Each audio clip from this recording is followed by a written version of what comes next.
Hi guys, it's Brittany with the Crafting Spot. Today's video will be a quick overview about cursive fonts. Some newbies have inboxed me to ask why their text cuts incorrectly or has gaps in it, so I decided to do a video showing you what to do. Let's dive in. When you type text in Silhouette Studio using a cursive font, you'll notice that the letters don't automatically connect to one another. If you were to try to cut the yellow text, the machine would create overlapping cuts everywhere that you see the red lines. Obviously, this won't work.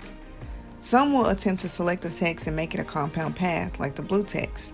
As you can see, this will create white gaps in the letters, and they also won't cut properly. The correct way to connect the text is to weld. To weld text, you can follow these steps. Select the text tool and type out what you want to type. Then choose your font.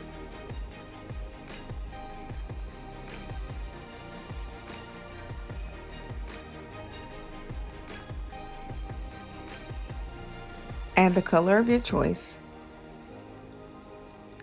Select the text, right-click, then select Weld. It will connect all text that is overlapping.